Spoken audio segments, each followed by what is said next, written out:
Yorùbá. Wọ́n ní ọba Aolẹ̀ ló fi Yorùbá ṣépè.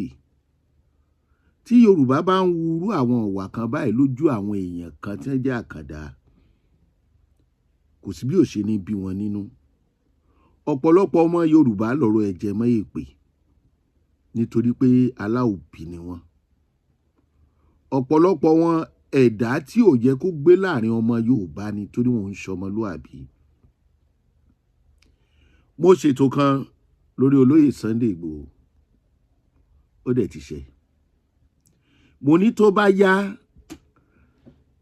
tí ìjọba ò tètè fún ní agbára pé ó yá bẹ̀rẹ̀ iṣẹ́,